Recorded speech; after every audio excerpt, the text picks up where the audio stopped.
Hello and welcome to episode 108 of Super Switch Headz, the premier Nintendo podcast on all of the internet. My name is Patrick Knisley. My name is Matthew Stoner.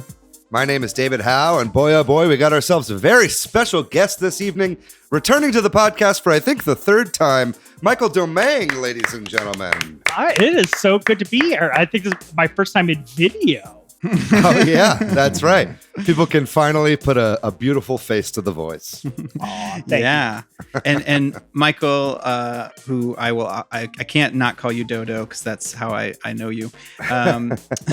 You're here to talk about an all digital future. And by that, we mean with the news about the PlayStation stores that are closing down and Mario games being pulled from digital stores.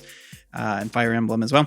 What does this sort of future look like where, you know, physical items aren't as common and especially for video games? So we'll get into that later. We got lots of cool... Make a bit of a case for game preservation. Yes, but that's the other sort of related topic. We've got some news items to talk about. Monster Hunter sales, CD Projekt Red is restructuring a little bit. Some other sales that are like actual sales that are happening on the Switch, some fan games and some other game announcements that we're going to be talking about. Lots of great news. We'll get into that in just a minute. How's everybody doing this week? Good. Yeah, Good. Doing all right. Got a little bit of exercise right before the podcast, which is rare. I'm usually kind of sliding my ass right from work into the podcast, so it's nice to actually get a little bit of air before we start. I got my second dose of the vaccine, and I was knocked out for 48 hours. It was not fun whatsoever.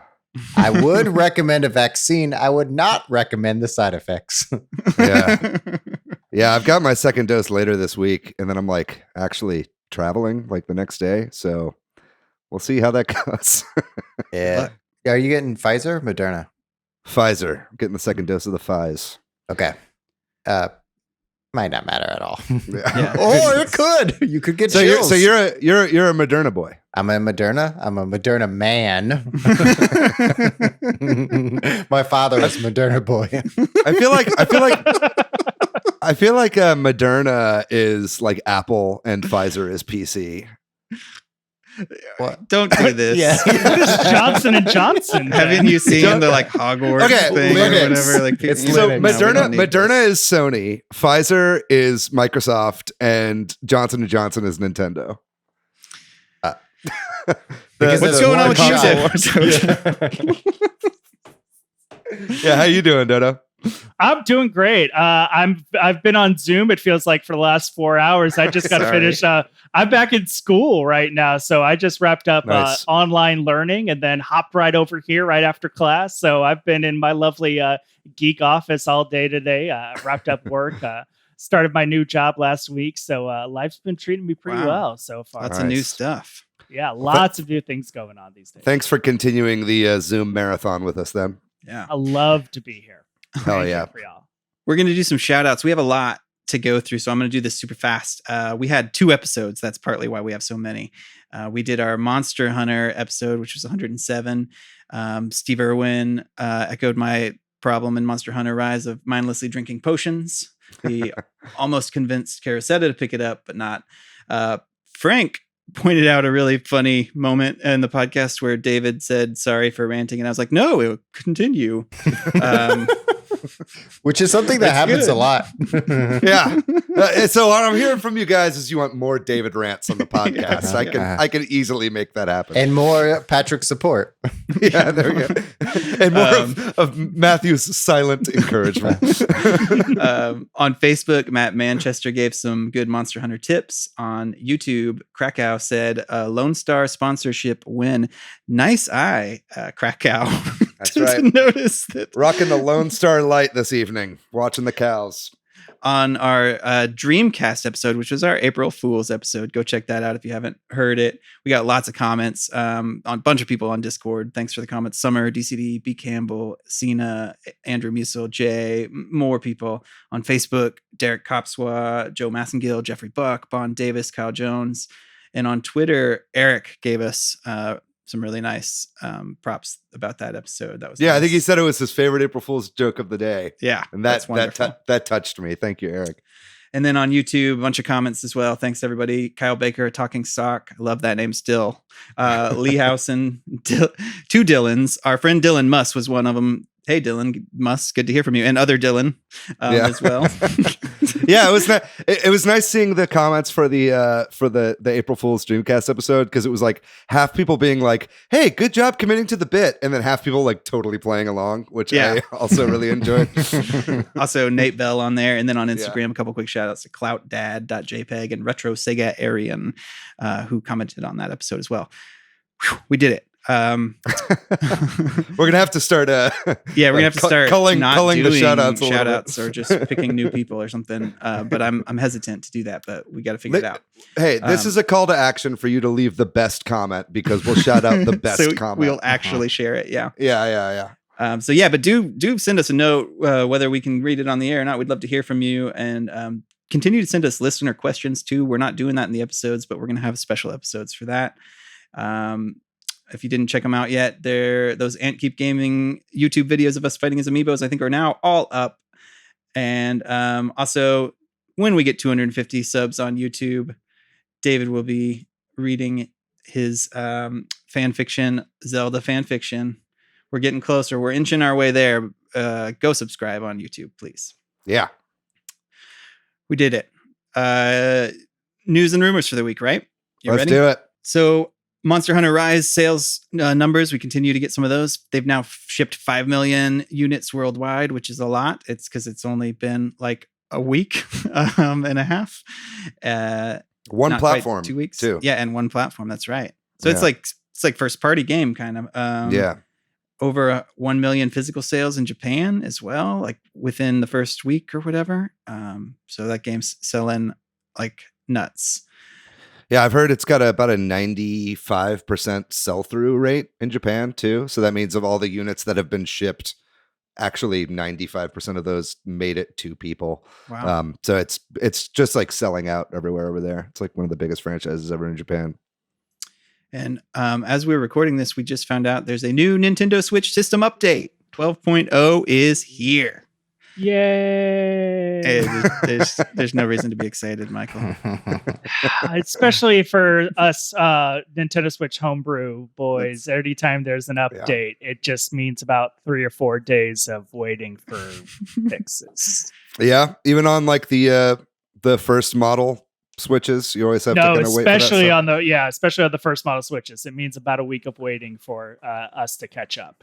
Yeah. So when this happens, I assume you just don't update it, Michael? Yeah, no, we just don't. We have to wait for we pause at every nag screen and go, don't update. And just Is there a way to force the Switch not to update? Because it does it automatically usually, right?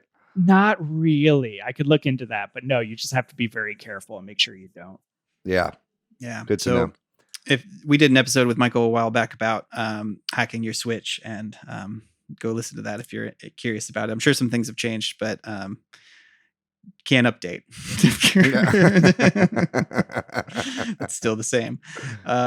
As a Vita owner, I understand that life. Yeah. There's some new Nintendo ads starring the Korean K-pop group Twice, which I think is interesting, namely because I think South Korea isn't like a very big console gaming place, right? So maybe this is Nintendo trying to break into Korea a little bit. I understand like PC gaming rules there, like LAN cafes or whatever are a real big thing in Korea. And yeah, they've got planes with like StarCraft on it, right? I don't know. I hadn't heard that, but yeah, I think it's like a lot of. I'm pretty sure they have planes with StarCraft on the side. That's awesome. It's like their biggest sport is StarCraft. Yeah. Yeah, and I think like mobile gaming is also big there too. So it's kind of maybe the Switch could actually make some inroads by getting those K-pop stars on ads. So who here is a big fan of the band Twice? I can't say I've heard them once. I've never even heard of them. Yeah. Thank you for that setup. Yeah, thanks. But Pokemon trainer Jeremy probably knows them. Yes, probably. I'm pretty sure he's big on K-pop, and that's where I get all my K-pop announcements from on Twitter. We just alienated half of our audience. I could say I've actually seen BTS live, but that's all I know about K-pop. Is I've saw not against it. Yeah, I'm not super familiar with it. I think if Nintendo really wanted to sell systems in South Korea, they would have gotten BTS. That's all I'm saying. Exactly. Yeah. Pony up for the big stuff. Yeah. There was an announcement from CD Projekt Red about them sort of restructuring, I guess, some things internally, and I believe they also maybe, correct me if I'm wrong, they also are pushing, or maybe there's some updates for Cyberpunk along with this. But the sort of interesting stuff was them, not surprisingly, after Cyberpunk, talking about how they're going to shorten the amount of time between announcing and releasing games. They've learned the lesson that a lot of other studios have learned, which is too much hype just makes the fans, I don't know. Makes the baby go blind. Yeah, I was looking for a good thing there. I didn't get it. Yeah. You know, if you have to delay a game, then that doesn't look good. And when you announce it years in advance or whatever. Yeah. They need to do that. And then also they just need, I think the industry at large has grown from the blunder of the Cyberpunk release, right? It's like you're seeing all these games that you feel like even with COVID would have been coming out by now being like, hey, we've delayed our release and we're not saying till when. You know what I mean? Like, and so I think, I think hopefully they can learn the lessons that the rest of the industry has learned from their fuck ups. Also, it seems like I don't think they've announced, despite this, when Cyberpunk will come out on PlayStation. It's still pulled like from be the stores. Put back on the store. Yeah, it's pulled from the stores, and it's still not any timeline for that with this new update or whatever. So yeah, well, there's not a new timeline for the next patch. 1.2 just dropped, but there's not an update on when the next one's going to come out. So well, this is correct me if I'm wrong, is this not the final one or the final big one before the next gen patch? There's supposed to be a series of small fixes and maybe small pieces of DLC that are supposed to be released throughout the year, and then a big next gen update.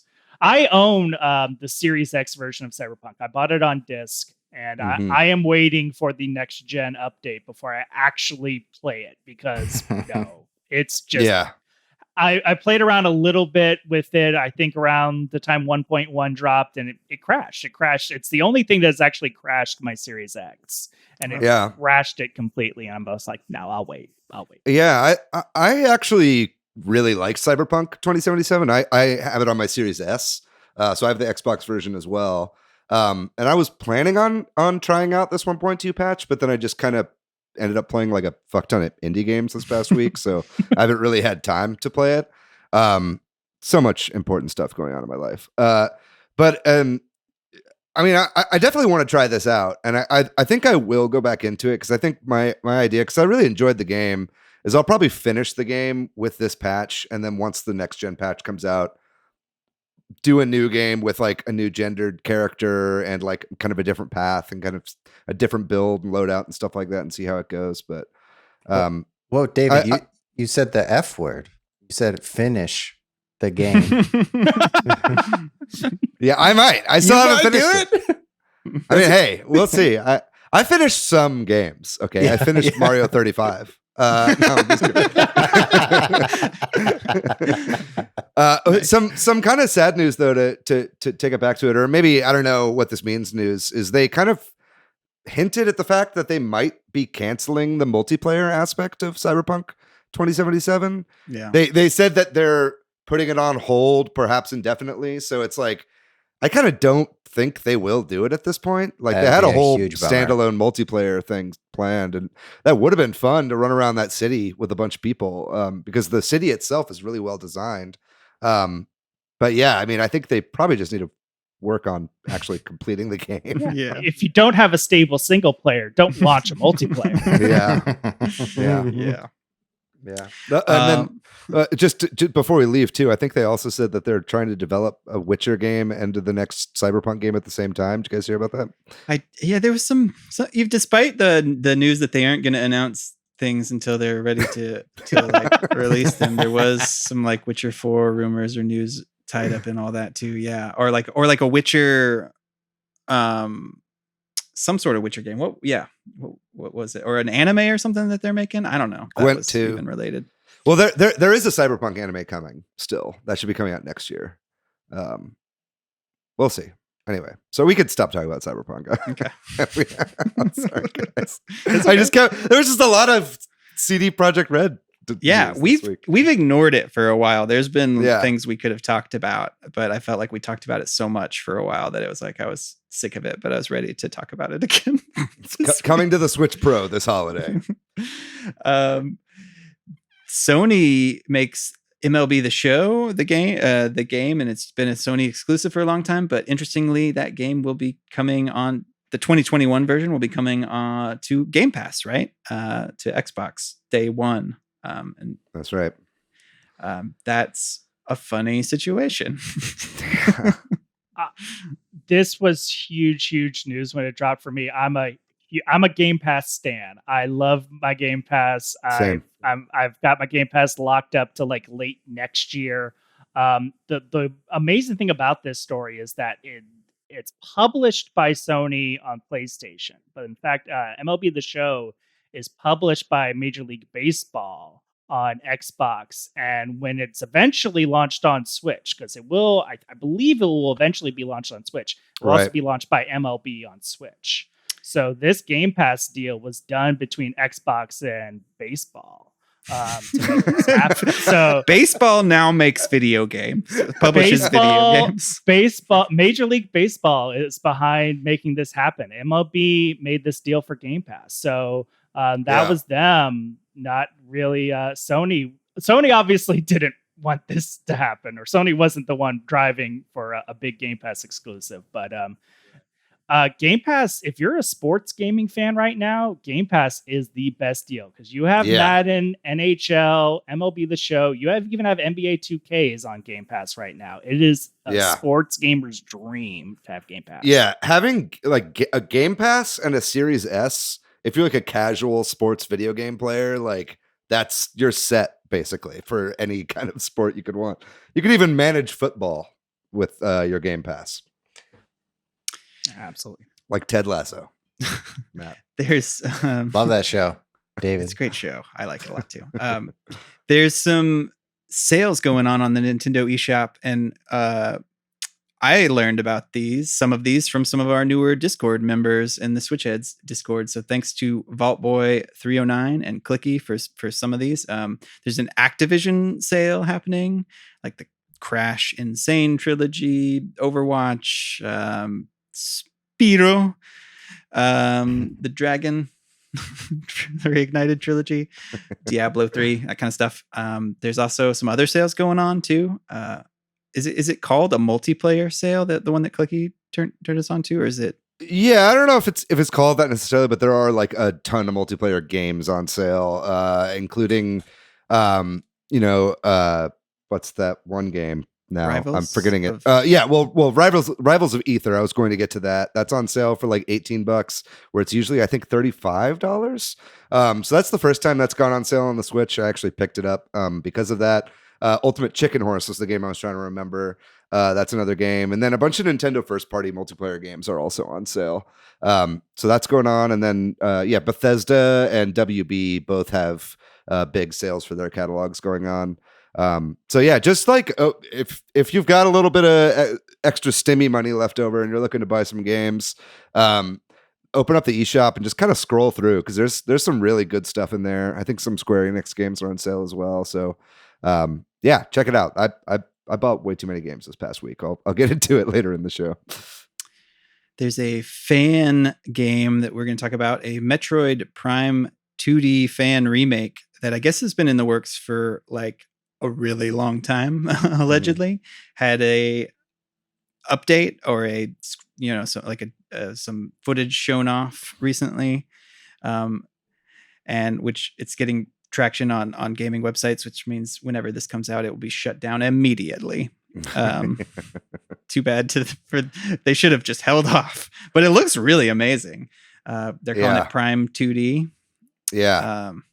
It's got a playable demo out that you can download right now. Yeah, like that'll be taken down soon. The WASD keys and the mouse to move and aim. But yeah, it looks incredible. You're right. I don't know why people who are making fan games don't just release it when it's done, because these things get season. Like another Metroid 2 remake. Got a C and D. Although that did complete. You can like play that full completed game.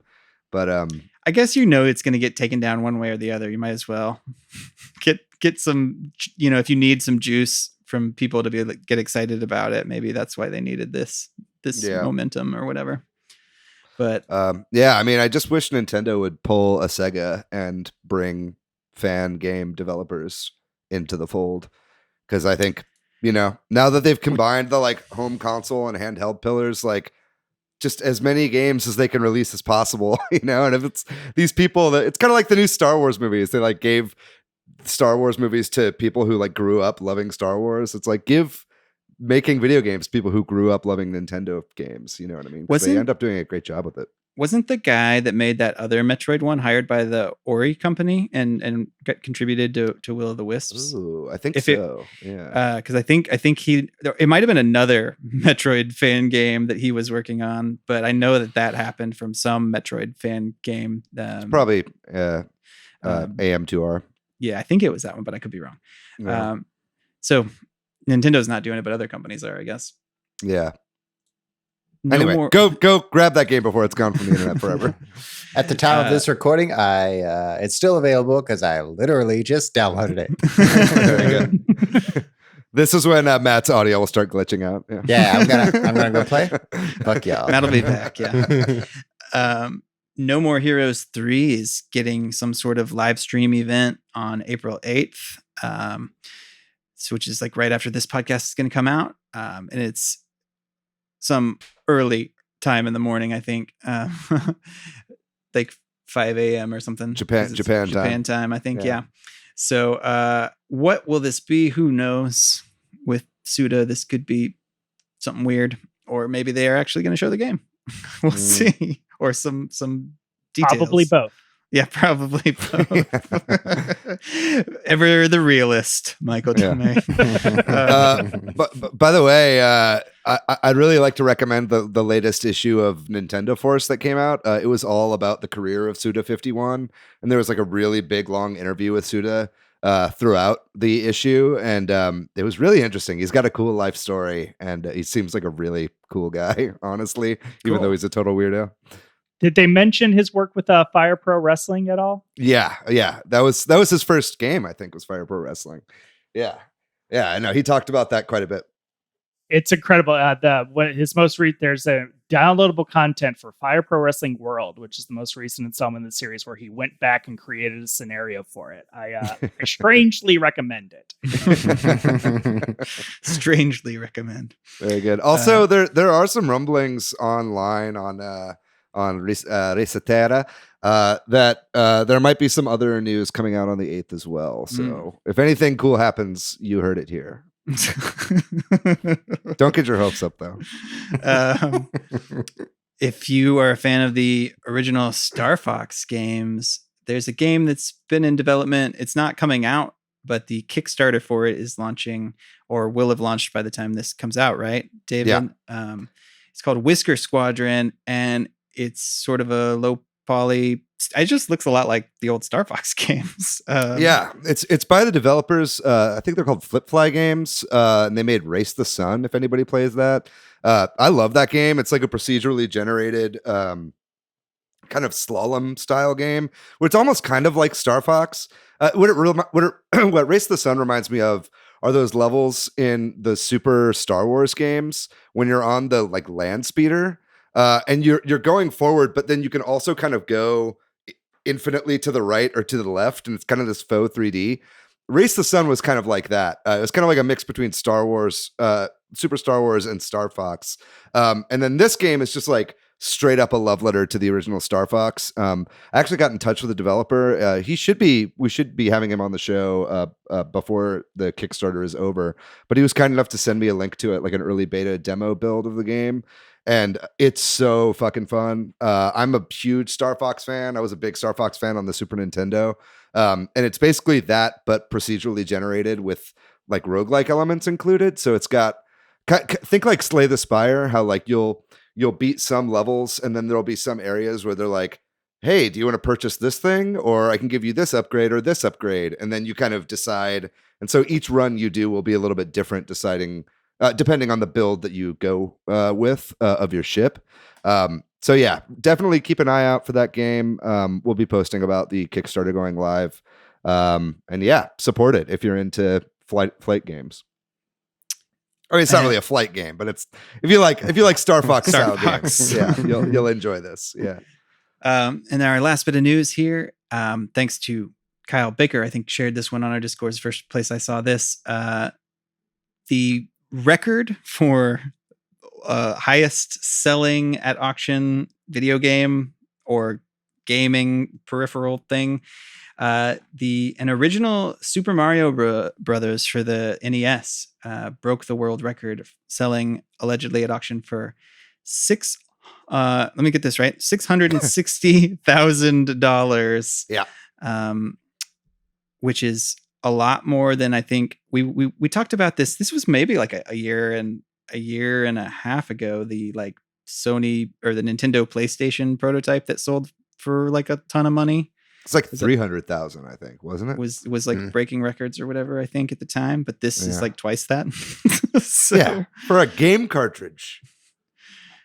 I guess this is one of the rare ones that doesn't have something on the cover or something. Is that right? There's some it's like shrink wrap with the hang tab on the back, and it has a specific label on the back that's unusual, and all these things make it obscenely expensive. Worth it. Is it though? No. Is that really worth it? No. I mean, I'm sure like eventually it will be worth more than 660,000, right? This is what we call a bubble, folks. Yeah. I hope we get to the point where people are trading rare video games like high-end art, like a Scott. Like Lars Ulrich comes in and buys a rare Super Mario Bros. Well, what a lot of people don't realize is what was sold was actually an NFT of the box art of this game for $660,000. Oh my gosh. Yeah, I mean, that's wild. I mean, I do think though, before this bubble bursts, I do think that we'll see a game hit $1 million. Yeah.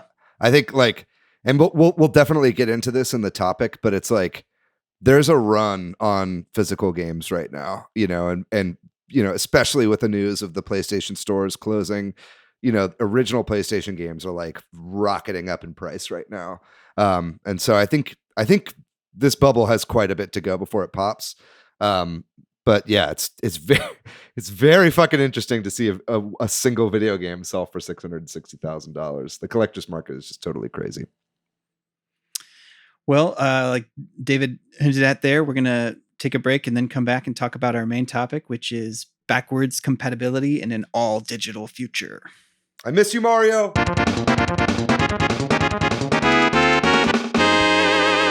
All right, so we're back and we are talking here with Michael Domangue about backwards compatibility in an all-digital future. There's been recent news. The PlayStation 3 store and the PlayStation handheld stores are closed down. You can't buy games there anymore. The Mario 3D collection is not available digitally anymore. Mario 35 is gone. The Fire Emblem Shadow Dragon game is no longer available on the Nintendo eShop. And also just in general, we're trending towards a digital future for not just games, but movies and music and maybe books too, though that one's kind of on the fence. And so, what does it mean when these marketplaces are all digital for ownership and for preservation of old things? We're going to talk all about that and get into it. I will say there is still a little bit of time for the PlayStation stores. They haven't shut down quite yet. Yeah, it's the summer. Sorry, they're not closed. They are closing in the summer. Yeah, but Good. make a rush on the PSN store right now. Is what you need to Buy. Yeah. Hold. One thing I thought we could just talk about in general is sort of the digital versus physical debate. To kind of open it up, that's something, you know, there's pros and cons to each. There's ownership issues and usability issues for both. You know, a lot of times when people get a new Switch, and I think we talked about this maybe on our sort of like new Switch owner episode, people are like, should I get digital or physical games, and sort of personal preference. But it's increasingly hard to get a physical copy of some games. Some games are digital only releases. The Fire Emblem game you were talking about, the NES remake, which was the first time it had ever been localized for English speakers. You know, that was a limited release. And unfortunately, there is no physical cartridge for that game, and now it's gone. I mean, even if you bought the special edition of that game, you know, it came with a download code. The cartridge itself was just kind of acrylic For or whatever. funsies. Yeah, it's kind of for funsies. But it's you know, so it's like if you weren't aware of its existence for those, you know, 5 months or whatever that it was around, or maybe even less than that, maybe like 3 months, you're just kind of shit out of luck, which is a real shame. I think it's, yeah, I mean, if we're talking more about the overall trend of stuff, I think that stuff has obviously been trending this way for a long time. And like you brought up, Patrick, this has already happened in music and movies. Music and I feel first, right? Like music. Yeah. Other than the niche vinyl collectors, and I mean, there are still CD shops, I guess, but I haven't been in one. I don't, like in a long time. I haven't bought a CD in a very long time. Yeah. I've bought vinyl because the art is big, basically. But it's like, it's video games have kind of lagged behind. They've been one of the people that have been dragging their feet for the all digital thing. And the fans too. It's like, I don't hear people clamoring for like, I want to get the CD so that I really own this song. Right. You know what I mean? I don't hear people say that because there isn't that same sense of ownership with music anymore. Maybe. I don't know why, but well, the big thing is how much of a backlash there was against the CD when Napster came along. I mean, once music got rapidly devalued when the late 90s came around, and when the MP3 blew up, music as an art form and as a monetary concept got rapidly devalued. Yeah. The cost of a video game has never truly been devalued, at least in the AAA sense. Even when it became digital, the price still stuck at 60. Now it's going up to 70. Right. And I think the consumer too, right? Like people want to own, but you hear, at least maybe it's a vocal minority, but there's people that are like, I like Game Pass, but I still want to buy the game so that I know I own it or whatever. Like you don't hear that in music. It's like, well, I stream on Spotify, but I buy the CD to make sure I own it or something. Yeah, I think that's sort of what's stopping people from necessarily getting into stuff like Stadia and other like exclusively game streaming services. I think the concept of downloading and having it on your hard drive is what's keeping people away from exclusively streaming services for games. I think the concept of it's there, it's on my console, whether it be in a disc or on the hard drive. That's what's really keeping people on that side. But in terms of, the concept of sunsetting games in this digital future and this concept of limited time digital games, this is what's really frustrating for me. I'm fine with a game being exclusively digital right now as it exists. If that digital store, it remains open, and we'll get to Sony later on and my issues with them. But if you're willing to keep your digital store open and available, that's fine. The sunsetting of games at an artificial date in order to boost quarterly profits, and that is precisely what Nintendo did here. Sure. Yeah. They set an artificial sunset date to get a nice quarterly profit and to get a stock increase. That is the only reason they did this. I agree. Like that's got to be why they did it with Mario 3D Collection, right? I'm more confused by it on the Fire Emblem game. But do you think that that's the same thing? It created this is such an old game that it might have had trickling sales, but this really made everybody feel like they had to buy it or something? Yeah, it was the end of the quarter, and they wanted to boost sales for the end of the quarter. That seems to be, they just wanted to have all their sales end at the end of the quarter so they can have a nice round profit number. I don't see any other logical reason for having all these end on the same date. Well, the reason that Nintendo would give is that it's an anniversary thing, right? It's like because it was the Mario's 35th anniversary. That's why they got rid of Mario 35, which we didn't really talk about in the news items, but Nintendo did murder Mario, and we all miss him very dearly. But I mean, Mario 35, I mean, that was rough, you know what I mean? Like they were like, hey, we've set the date for March 31st, which you're right is the end of their fiscal year. That's what it is. But I mean, it was the same. They gave the same excuse for Fire Emblem, right? Like it was the 30th anniversary or whatever of Fire Emblem. So they were saying, hey, we're going to put this thing out. But it's like, but we're about to be in that again, though, because like this is like the 40th anniversary of Donkey Kong. It's the 35th anniversary of Zelda, of Metroid and F-Zero. So it's like, maybe that was last year, F-Zero, and they just did nothing. They don't care. Yeah. and looking at what took place, Nintendo didn't get a negative enough feedback from this. The amount of sales that they got from this, it's not like Nintendo learned a lesson like we probably shouldn't do this again. Nintendo learned from this, oh, this works. Well, it's a weird, how could they learn the opposite lesson? Yeah. Like, how could they? I mean, there was a big fan I guess the only way they could learn it is if there weren't very good sales. But like, there's a big backlash online, but we'll never know what the sales could have been in a few years if that game had been out for like. I think the last time we heard it was at 8 million or something for the Mario 3D All Stars collection. It was high. And I mean, and I know people personally who were like, hey, I don't even want to support this and I don't want to snag it, but I'm getting FOMO and I want to like grab this just in case I ever feel like playing it in the future. You know, they went out and bought the cartridge, which is exactly what they wanted, right? Like that is what is driving sales there. Is it something that we should discuss, that these are all old games too? Like that like, you know what I mean? Like that this is sort of like the only way to get these games and play them legally or whatever. Or like that for the most part, these are games that were available on previous Nintendo systems that had they just offered backwards compatibility with previously released digital stores. Yeah. That say the Xbox currently offers that they didn't even have to have offered this collection. Yeah. I mean, but Mario 35 is a new game. You know what I mean? That's true. It's based on the original Super Mario Brothers, but like Mario 35 in essence is like a brand new thing and like was only around for 6 months and that was it. And they killed it. Only added value to their subscription service. Right. Which is that's the weird outlier for that reason. I can see why they want to drive up sales on the other ones. Yeah. I mean, that's the one that hurts me the most, right? Because I like truly loved that game. And since it's been gone, there have been multiple times where I've like instinctively opened my Switch to like move over to it only to realize that it doesn't work. And I'm like, damn, I guess this is hitting me kind of hard. Matt, that's why I've been just buying a fuck ton of indie games.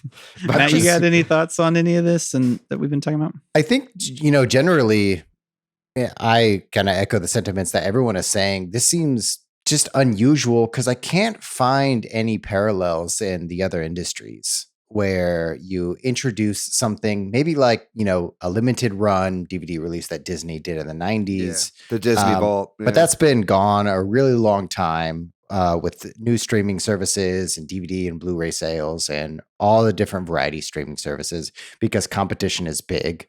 It just feels so weird that a game would show up and then disappear in 7-8 months. Mario 35.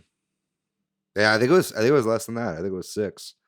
But I don't know. I think I might be wrong there. But I mean, you're onto something there, Dodo, which is like the one company that's actually putting any effort into game preservation right now is surprisingly Microsoft, right? Like you can actually, play your old games. Like it's not all of them. They don't all work, but they're putting way more of an effort into preserving the history of the platform than Sony is, and definitely more than Nintendo is. And I think Microsoft just like early on kind of saw the Steam model of like having one unified storefront, and they're moving forward with that with their digital stuff now. And since the last system, and even before that now, you know, you can download 360 games, you can download original Xbox games. And I think that's super important. And I really hope with Nintendo, it seems now that they've got a more unified storefront. And I really hope, you know, because the Wii U shop is going to close down eventually. You know, the 3DS shop is going to close down eventually. Those are islands, you know, those online infrastructures. So you really have to hope that all these companies are taking cues from Microsoft now on having a unified digital storefront going forward. I don't know if you guys think that's the case, but I hope so, but I don't know that it is. Like if they've, you know, it's not unique to video games, right? We all bought tapes or, you know, vinyl when it was out or whatever, or 8 tracks or whatever. And then you bought tapes, and then you bought CDs, and then you bought VHS and then DVDs and whatever. So it's like, we're all trained for that sort of rebuying. And I think breaking that as we get into all digital, it's weird because it starts to feel less like, why am I buying this game again? If it's not a different physical media that doesn't fit in the slot, you know? Right. So, and I do hope that that's the case, but I'm not sure if they're ready to give us all our old purchases. Yeah, I think you're onto something, Patrick, is that when we're comparing like DVDs to Blu-ray, we're rebuying them for increasing quality or a new commentary track. But oftentimes when we rebuy them from console to console, Nintendo from Wii U to Switch, or from Wii to Wii U, so on and so forth, there are no benefits. It's the privilege of playing. The only benefit is having it, right? Fuck right off, David. But no, I'm a Nintendo ambassador, okay? No, and especially if you're buying digital, it really does feel like why, because it's not a different sized hole that you're trying to cram a physical thing into, you know? Yeah. That sounded bad. Yeah, we could find a better way to say that. Yeah, I find that, you know, Xbox seems to be doing the best job. It's difficult because when you look at how much they're able to actually carry over, the Xbox 360, Xbox One generation, basically 95 to 100% carryover from that generation. So the 360 drops down to, I don't even think 50%, closer to about 40 to 30%. The Xbox generation, it's maybe 10%, maybe closer even to 5% of the total catalog is available. And that's just because it's a bespoke method. They have to go title by title to add that in. When you're looking at game preservation now in this backwards compatibility future, it's really the fan community that's doing the hard work. And I wanted to take an opportunity to like give a shout out to the emulation community. Oh yeah. That's doing the amazing work on backwards compatibility, because we look at all these consoles that have to, that sometimes will do backwards compatibility and sometimes won't, but it's the emulation community that's preserving a lot of these games. I mentioned homebrew at the beginning of this. The Nintendo Switch library is going to be 100% preserved at the end of this generation because of the homebrew community. Nintendo Switch emulation is actually already there. It's already being worked on. It's at a very mature state, and that whole library is being preserved as the console is in its lifespan. So every game as it's released is being preserved by the fan community. Mm-hmm. So it's going to be a well-preserved system, and that is a great thing to have. But it's only because of the fan community that these classic games are going to get preserved. It's not because of the corporations. And in a lot of cases, it's because of licensing. These sports titles. Sure. Think of one of my favorite games, classic games of the old generation, is NBA Street Volume 2. I will play that game for days and days and days. That game's never going to get re-released on any backwards compatibility system because of licensing. Because it has because of the music? No, because of the players. Right. Because of the NBA players that would have to get new contracts signed. That has 3 different versions of Michael Jordan on it. No one's going to go through the trouble of re-licensing Michael Jordan for a backwards compatibility title. So these are all the headaches when you're talking about old digital titles that no executive wants to deal with for a handful of sales. That it's just so many extra hurdles you have to go through with some of these older titles. And in regards to licensing and stuff like that, I kind of get that. You know what I mean? Like I understand why, I wish that licenses for games could be ad infinitum, right? And they could just go forever, but that's not the way that these licenses work because of myriad rights holders issues that might come about because of this. But it's like, but then at the same time, I think the thing that's really frustrating, and you're right, like the fan community are the museums of the video game world, right? Like that's where you can save this stuff, and they're actually putting in the effort to preserve the history of video games and have a place where you can play these games once they're no longer available, no longer purchasable, and stuff like that. But then these companies also actively try to stymie that, and that's why when it gets really frustrating and difficult, you can understand that too to a certain perspective. But it's frustrating when a game is no longer available, and then it's also being actively stopped from being played by people. You know what I mean? I think it's pretty obvious, though. No, it's incredibly frustrating. You're talking to someone who's trying to go through the Persona series right now, and who's trying to play Persona 3 right now. And with the closure of the PS3 store, there will not be a legal way to play Persona 3, to buy a new copy of Persona 3 in the world. I don't think there'll be a legal way to play that game anywhere, in any way. I mean, and some of these, especially with the PlayStation 3 going down, PlayStation 3 games, I mean, I think it's getting better emulation, but those games are hard to emulate, which is why we don't see them on the PS5, which is not excusable. I think that they should figure it out. If they can get PS3 games running on mid-tier PCs, like they should be able to play them on a PS5, right?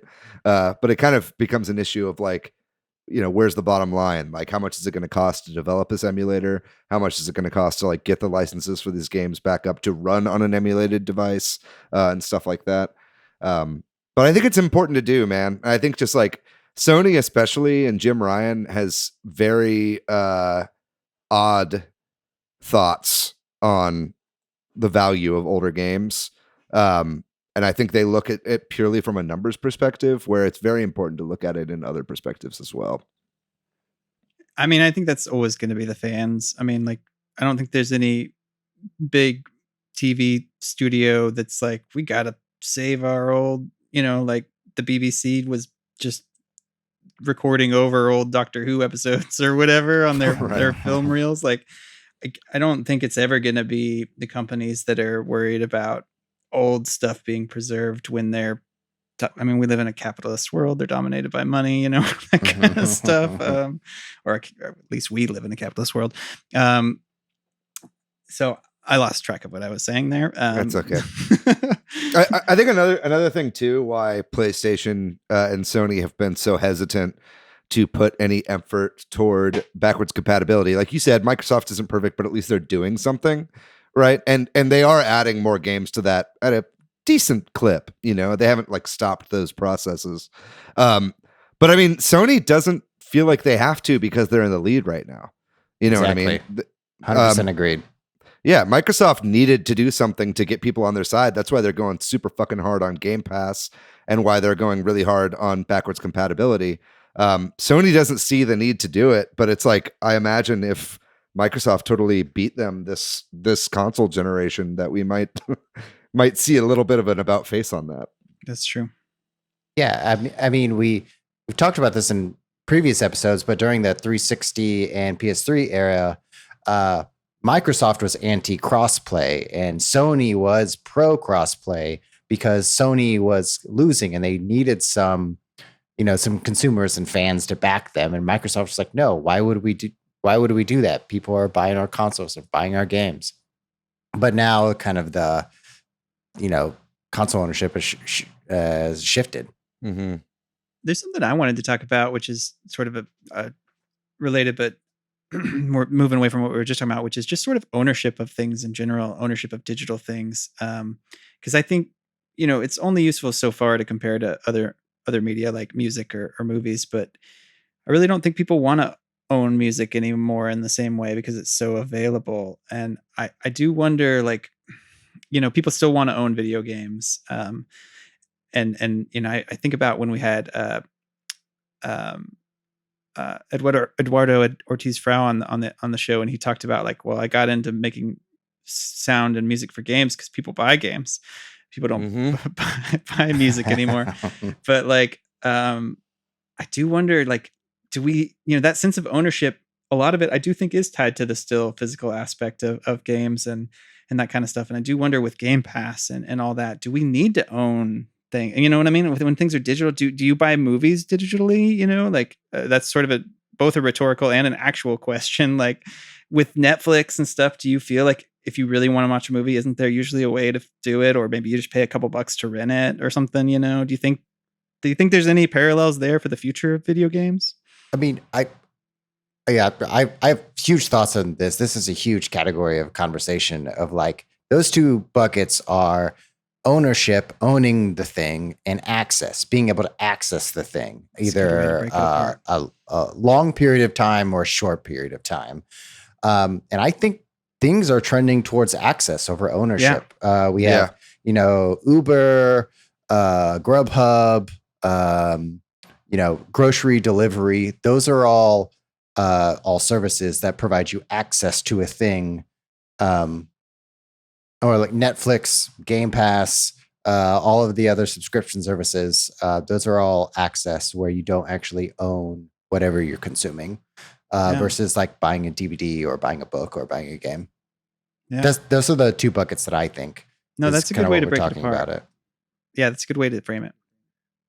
And when I look at Game Pass and Netflix, because I'm in the camp of where, yes, I watch stuff on Netflix, but yes, I also buy Blu-rays still. And I buy a lot of stuff that's sort of off the beaten path because I'm still like my quirky stuff. And there's a lot of great movies that are never going to be on Netflix or even Amazon Prime or any of the big streaming services because they Call me brother. Fit. Precisely. Because for some reason or another, the major streaming services are like, we don't think this fits with our algorithms. Right. So there's going to be things that Game Pass doesn't think are going to sell Game Pass subscriptions. So you're going to need to buy those video games. And so I think it makes sense to have subscriptions, but then to go out and still buy games that don't fit inside those subscription services, just as I still go out and buy movies that don't fit in Netflix. I know that are people that for the value proposition, they're going to stick with just inside the subscription box. But I don't think, there's a reason why I think I Am 8-Bit and Limited Run can exist in a Game Pass world. I definitely think there's going to be that coexistence because curation can only work for so many people, and there's still going to be a desire for stuff that's off the beaten path. Sorry. I mean, it feels like that's the way things are trending for pretty much everything in the digital era, right? It is more, I guess you could use the word bespoke, right? Releases and limited releases and more like niche releases. I think the same as, it's like how I feel like vinyl probably, for all intents and purposes, or at least this will be the case eventually, will sell more than CD if that's not already the case, because it is. Yeah, it is. So it's like, there's that, there's also, movie theaters. And I know you worked for a movie theater for a long time, an independent theater. A lot of them are on the out and out. And it's like, especially with COVID, that was a huge hit. And now it's like the big theaters that are going to survive the snap of COVID are, movie theaters like the Alamo Drafthouse that provide something else and provide something, a unique experience on top of it. And I think that's exactly where we're going with games too. I think that like eventually, we'll be seeing, big AAA releases not getting full featured releases, but we'll be seeing these little limited run things for the people that actually really care. Right. Yeah. And there the price will go up and collector a price will go way up because it's very limited quantities that are being produced. But I think that's definitely the way it's going. But my question is like, yeah, I understand like that it's scary to look down the barrel of like an all digital future and be like, man, you know, and you're looking at game prices completely surging in the aftermarket right now. Like people are trying to fucking sell Mario 3D All Stars for like $850 right now on eBay. You know what I mean? But don't do that, by the way. There are still copies in Walmart. But it's like, you know, I guess my question is like, I got a little sidetracked, but I think my question is like, what is that so bad if we have it, say the Game Pass model really takes off, right? And it's like right now, yeah, there are certain things that you can only buy on Blu-ray. There are certain things you can only buy digital. They're not on every streaming service. But like the lion's share of media out there, you can find on one streaming service or another. If there is a proliferation of digital games via streaming or via Game Pass style subscription services, is it really so bad if that's the future that we're going towards with like these more bespoke releases? If the access is increased digitally, is it so bad if we have less physical games in total? If it's like Spotify and YouTube, then no. But can you find every song on Spotify and YouTube? Probably you can find a lot of it because, you know, it really just takes the artist doing a little bit of work to get their thing out there. But this also makes me think of like a sort of a hybrid model, which I think is what, you know, like what maybe is more realistic future. And also it makes me wonder, why doesn't Netflix like sell like their shows? Maybe they do, or they're like unique movies or something as part of a like, you know, or you don't have to pay $9 a month by the, I don't know, what's a Netflix exclusive show, you know what I mean? Like, well, like Castlevania sells Blu-rays, like Viz Media publishes the Castlevania Blu-rays, you know, and so you can buy those. They have special features and shit too. There you go. I don't know. I'm rambling now. So tell me. No, I was rambling, Patrick. You let me do it. Yeah, it was good. I think this conversation is unique to consoles because we've already seen the transition happen over on the PC world. Everyone shares their Steam library and talk about all the digital games that they're never going to play in their Steam library. And what we've seen pop up is different digital libraries. And I can't even tell you the last time someone bought a new PC game. Like, you mean physical game? Like in a box at a Walmart or something? Yeah, exactly. Yeah. Nobody's worried about it on the PC front, right? Yeah. Well, that's because they have a unified storefront. Right. Totally. Well, that's where people in PC world are concerned. They're like, well, I don't like Epic because they're, you know, I want to just launch Steam. And it's like, well, maybe that's a problem. I don't know. There's a different debate there, but there's also the debate of ownership a little bit, right? Like if Steam closes down, which, you know, might seem crazy to say that, but like nothing is lasts forever. like that's one of my final thoughts here is like, you know, we're all impermanent. And there's this, it feels like with this debate, there's this little bit of let me hold on to it, but it's like everything's going to stop working at some point, right? Like even physical games will stop working, much less because of patches and stuff like that. But also they just won't, like DVDs, VHS tapes, they'll stop working. You know, like I don't know. That's where that preservation element comes. This is really a podcast about death. Yeah, well, at the end of the day, it's kind of about acknowledging impermanence. Maybe some of this discussion.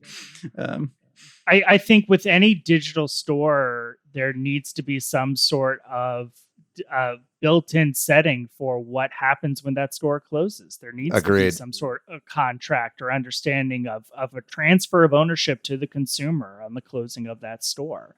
It's much more difficult with consoles because of the way that those are designed. Obviously, with the PS3, there's no way to transfer a digital sale necessarily to, the games are still going to be playable. And obviously they've said that you could re-download games that you've already purchased. So, but that's got a shelf life. Yeah, that's got a shelf life eventually too, right? Like, that setting is in place. So all of your purchases are saved. So I would say that is a good contract to have with the consumer in that instance.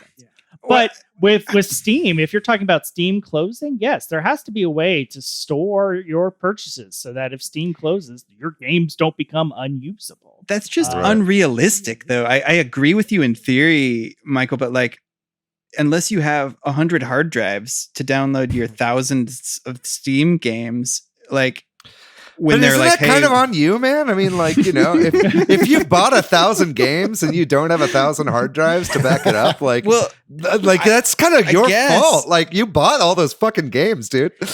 So maybe the thing wouldn't be so much Steam then, is like I mean, I think about, like, you know, Apple movies or something like that. If you buy movies on Apple, I think at the end of the day you're still streaming them, like, even though you own them, you know what I mean? Like, they aren't right. Like, so, like, where would you, I don't know. I do think I agree with you that there should be better consumer rights for these digital platforms that sell digital items or whatever. Like, then that should be clear, and there should be a better, like, you know, we have to communicate, but in the real world, businesses are going to shut down and without much notice sometimes. But at the end of the day, we're talking about something that's really not that old. Right. Like, like you were talking the end of the 99, like Napster time is when the music industry had a fucking crash course in how to, like, survive in a digital era. Right. And they had to learn quick. And for the most part, they fucked up, and they were just like, all right, well, we just hope people will still go to shows.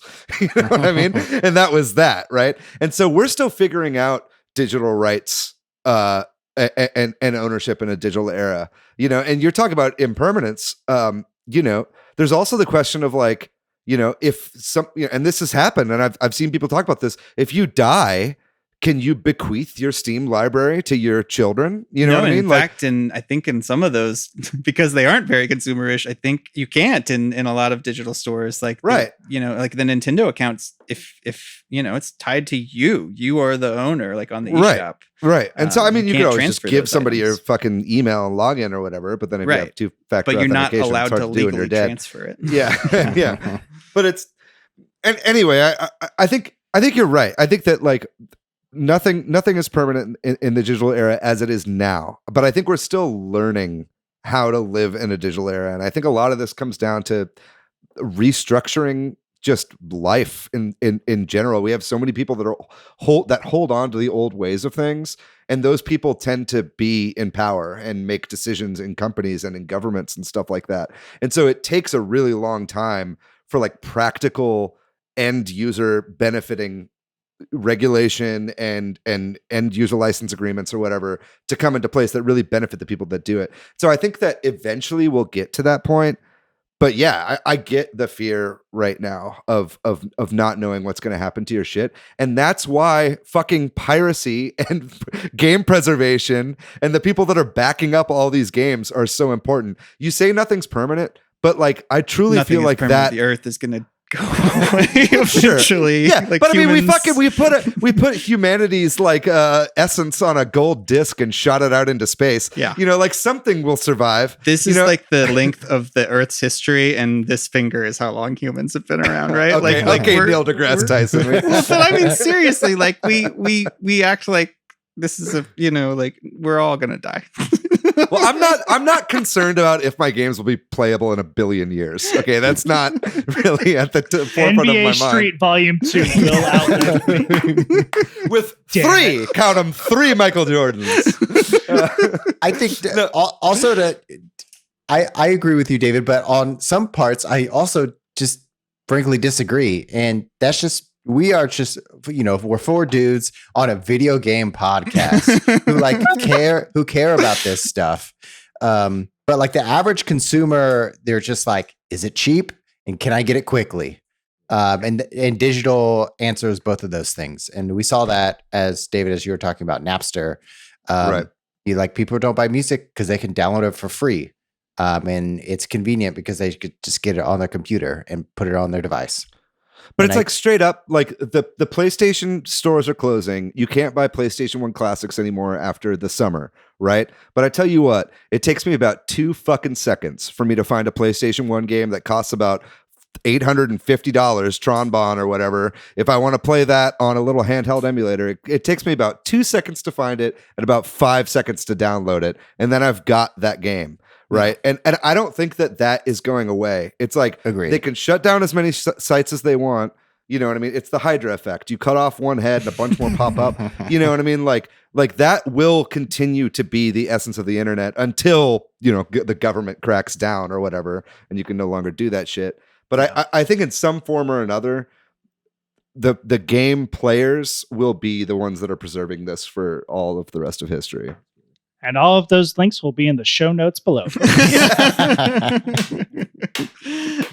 Yeah, we had a great conversation here. We should probably wrap it up. I mean, we talked about a lot of the issues and stuff. There's so much more to talk about and debate. And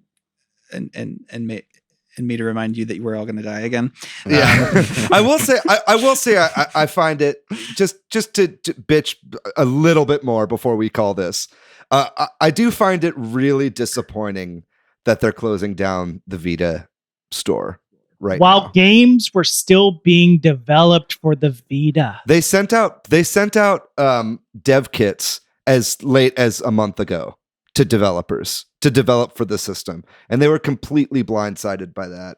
And I think that's quite frankly horseshit. And I think to call the Vita store at roughly the same time that you're closing the PSP store makes zero sense. Or the PS3 for that matter. Like the Vita is like just barely out of this current generation. You know what I mean? And I think that's a real shame that they're closing that down personally. I agree, but they must have run the numbers, right? They must have decided that it's not in their financial interest. That's the only explanation. Yeah, but it's like Sony also did that themselves, man. Sony gave up on the Vita like really early on, and they brought themselves to this point. So it's like, it's really frustrating for me as a Vita owner. I really like a lot of Vita games. That having been said, I have a modded Vita, and it's really easy to download games whenever you want it. But which I won't feel bad about when I can't buy them anymore. I'm not about to go on fucking eBay. But it's like, anyway, I just think that personally, I can kind of understand PSP. PSP's been out for a very long time. PS3's been out for we're two generations back on those. But man, they did the Vita dirty. That's all I'm going to say about that. Well, before we move on, anything else anybody wants to make sure and get in? One last thought is I don't think the average person cares. Yeah, that's a fair point. That's my only general sentiment is like people will play. As a person, I love my video games, but I can't tell you what games I've replayed. Probably less than 10. Maybe like NBA Street Volume 2 is a great game. I would replay it again. Like I would play NFL Blitz 2000 or NFL Blitz and be hard to find these games again. But the average consumer, I don't think cares. And I think to see regulation or rights or consumer rights shift in the consumers won't be for a really, really, really long time. It'll take a big, I don't know what I don't know what it is, the whatever people own, quote unquote, own a lot of digital things on shutting down. It'll take the global blackout of all data servers in order for us to realize what we truly lost. That's what you're saying. Just the final scene of Fight Club taking place. Yeah. Or the prequel to the new Blade Runner movie. Yeah. I mean, you're not wrong, Matt. When that's how things currently are, but I think that we've got a lot of people that are now in adulthood and are now in their 30s and 40s that grew up with this shit, and nostalgia is super, super heavy for these people. And I think that like we're going to be seeing more and more people now that it's unavailable wanting to go back and play this stuff. And I think that we're the generation that grew up with the internet. And my hope is that we're the ones that are going to be able to maybe shape this world into an internet ready world. You know what I mean? Because the world we're in right now, the internet's just like kind of tacked on and we're just trying to roll with it. You know what I mean? But we need like ground up redesign of like industry, government, and all this kind of shit. And I think that, man, anyway, this conversation is getting too big. Shit's fucked and we need to fix it. I want to play Mischief Makers. Where do I play Mischief Makers? I would love to play Mischief Makers on my Switch right now. Yeah. All right. Yeah. This was a really good talk, but if you're out there listening and you have thoughts on this, we would always love to hear from you too. And we're going to take a break. And when we come back, we'll talk about what we've been playing recently, which isn't old games. Or is it? It's funnily enough. We'll see. Good beef. Stay tuned. On that note, I have been playing some old games.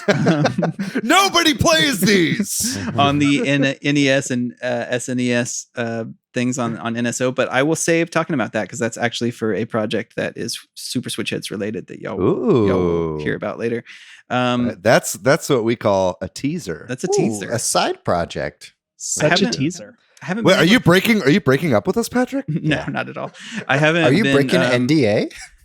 Yeah, it's an NDA.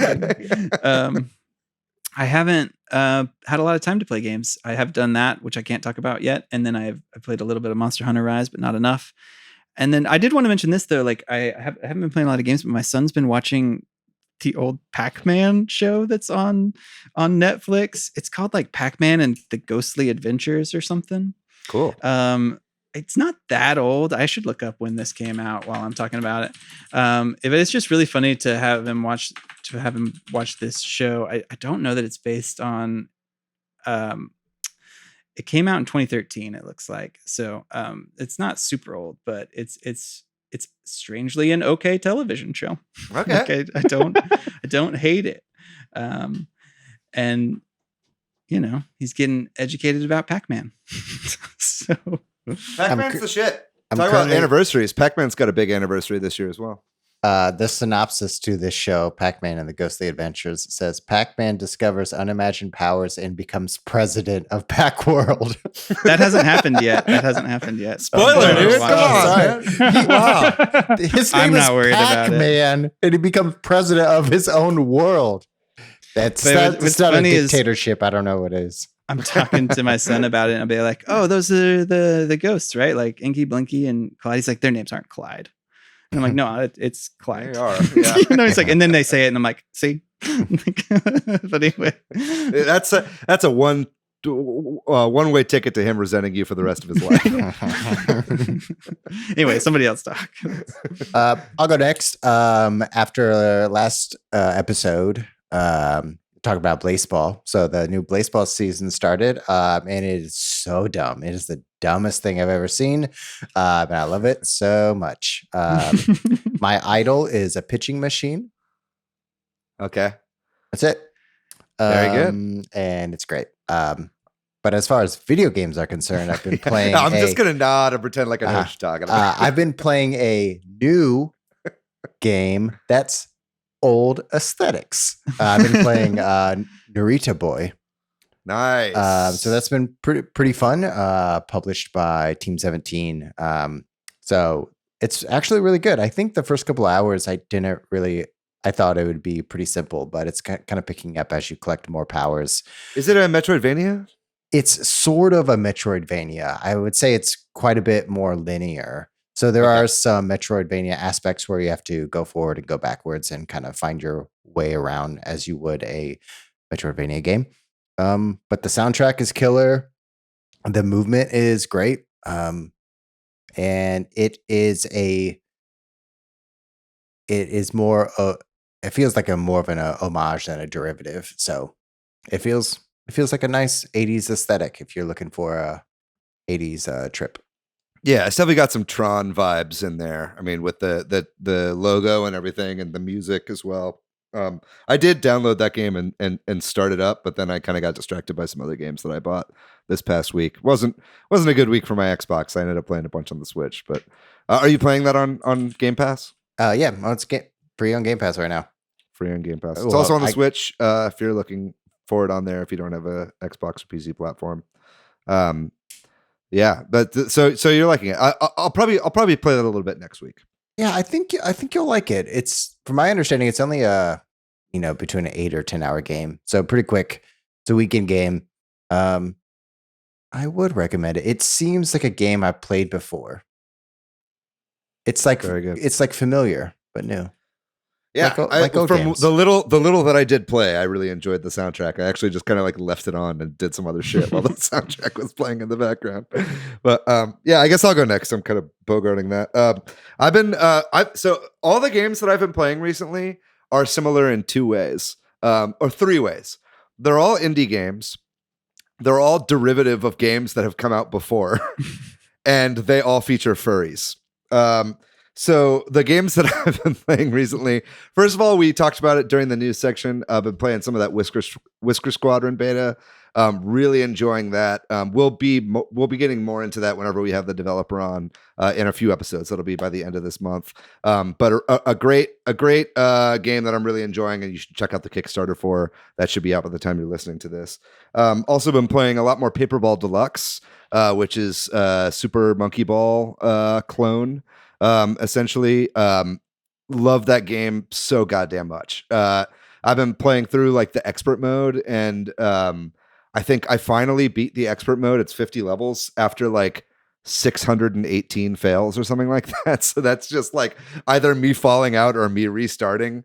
So it's one of those games where it's just like you just bang your head on the thing until you finally eventually get it. And then when you beat it, it's like, can you beat this without skipping a level? Or it's like, can you beat this without dying 15 times? And then if you do, you get like bonus levels that are really fun and interesting looking and challenging and stuff like that. So if you're a Super Monkey Ball fan, you're absolutely missing out by not playing Paperball Deluxe. It's on the Switch right now and on PC.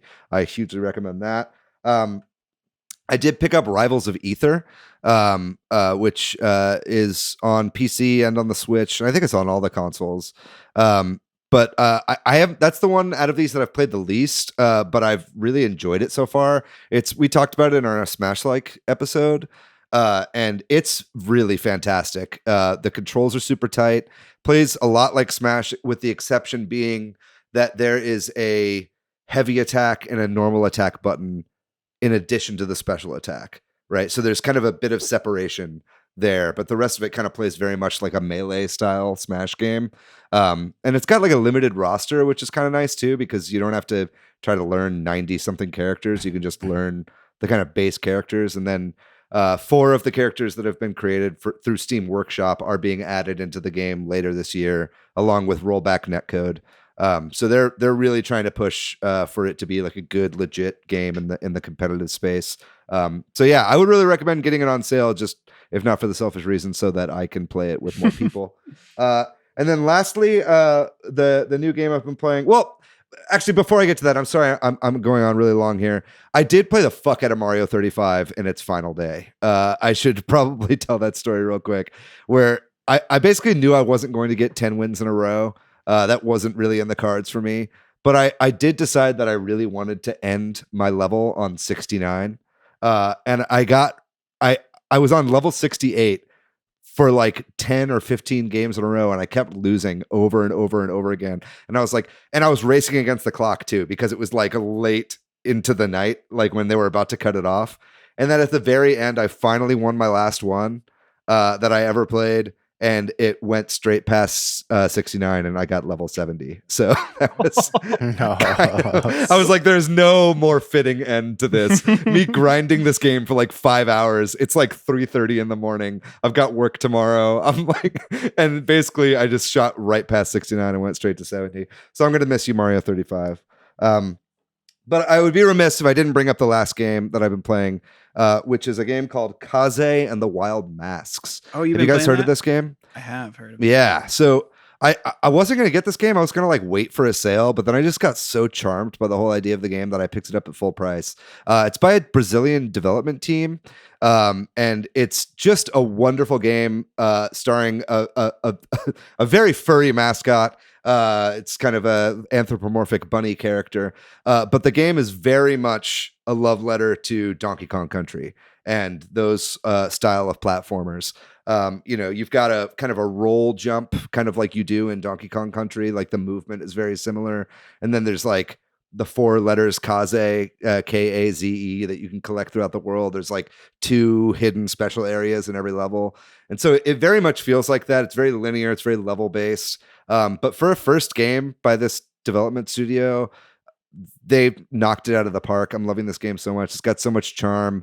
And yeah, it's just, if you like those kinds of games, absolutely check out Kaze and the Wild Masks. You get that on Switch, or is it on like Game Pass or something? I got it on Switch. It's not available on Game Pass. I think it is on every platform. There you can see there's the logo for it. That looked there. cool. When I heard Donkey Kong Country, I was intrigued, and it just has good like retro graphic Totally. Beautiful pixel graphics, really good character design. Just the whole game just feels really, really polished. And then there's also, of course, masks you can pick up that give you different abilities that very much feel like you're riding one of the animal buddies in Donkey Kong Country, or like there's one that's like a lizard dude who just constantly runs, and those are kind of like the minecart levels from Donkey Kong. So yeah, really recommend that game. It's fantastic. I'm having a great time, and I'd love to talk to the developers about that game at some point as well. But yeah, those are the games I've been playing. Sorry, that was a little overlong. I've been slamming a bunch of indies. Dodo, what have you been playing, man? I got a couple quick hits here. I just finished a quasi speed run of Yakuza 6, which just came out on Game Pass. The whole Yakuza series now is available on Xbox and Windows. So you can now go from 0 all the way to the newest one, Like a Dragon. 0 through 6 now on Game Pass as well. So I highly recommend, don't start with 6. I just beat it, but highly recommend starting with 0 and working your way through that way. But beat 6 on Windows, try to get 1,000 gamer scores. So I did a second speed run just to get the gamer score up on that one. Then played Retromania Wrestling on the Nintendo Switch. Yeah. That is it is currently the best wrestling game on the Switch. That is not a difficult badge to win. However, it is a fantastic game. Highly recommend it. The roster is so quirky and fun. It's full of different independent and semi-major wrestlers. The Road Warriors are in there. My man Warhorse, who's a great independent wrestler, is in there. Pick up and play, just fun arcade style wrestling. Highly recommend that if you're just looking for just a fun, goofy wrestling game. And then the game I'm looking to get back into like real soon is I was starting a run of it. I'm going to finish it is Persona 3, which I mentioned earlier in the episode. And the way that I'm playing it is so interesting that I wanted to bring it up. It's a PlayStation 2 game. So I am playing it on the PlayStation 2 emulator PC SX2. I'm running that on my Windows PC through the Steam Link program on my Nintendo Switch through the Android homebrew. So nice. That is running from a PlayStation 2 emulator through Steam on Android on the Nintendo Switch from my bed. And I would not recommend that setup for anything very twitchy or first-person shooter style, but for a turn-based RPG, it's absolutely perfect. It's the best way currently to play Persona 3, so highly recommend. As a person who loves tinkering, I love spending like an all-day Saturday morning like figuring that out, and then I'll sit down and play the game for a couple of hours. I was like, well, glad I could do that. That was fun. Having to build that emulator from source in order to get it working. Yeah, that was how I spent a Saturday. So that was very fun to do. I mean, it's fun to troubleshoot stuff, and then it finally works, and then you're like, hell yeah, I did this. Yeah. Exactly. Looking forward to finishing that up. Atlas, are you listening? This is the lengths that people will go to play Persona in bed. Port your shit to the Switch. Everybody will play it. Was there anything else, Joe? No, I will say yes, but I have Shin Megami Tensei 3 pre-ordered, so I'm looking forward to playing that legitimately on the Switch when it comes out later this year. Very good. Well, thank you, Michael Domangue, for coming on and talking to us about the all-digital future speculation and discussion. Thanks to MilkyWay.co, who does our website. Thanks to Corduroy, who does our music. If you're looking for me, Patrick, online, I am PDYX. Hey, I'm on Twitter, Matthew, MATHYOU. I'm pretty much everywhere on the internet, at Monolith Fiji. And what about you, Michael? Where can people find you online? You can find me at Twitter and Instagram at mdomangue. There you go. That's a easy way to do it. Ladies and gentlemen, if you'd like to find our show on social media, we are at Switch Headz on Twitter. Give us a follow. And then we are at Super Switch Headz on Facebook and Instagram. And then, of course, as we said, we've got the website, www.switchheadz.com. And we've got our Facebook and Discord communities, both of which are always popping off and great places to be. The Discord, in particular, has been growing a lot recently. A lot of new members, lots of great people who are contributing to the discussion on the Discord. So I always will give the Discord a shout out at the end of this, and I implore you to join as well. Ladies and gentlemen, thank you for listening so much to this episode on the case for game preservation in an all-digital future.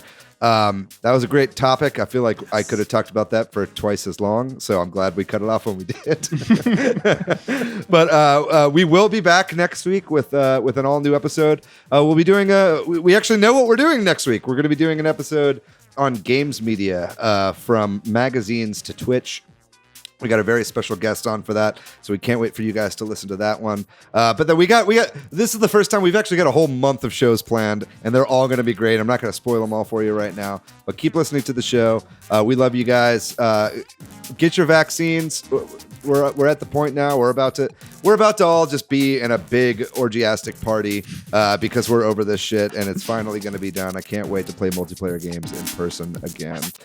We love you guys very much. We'll see you next week. Bye-bye.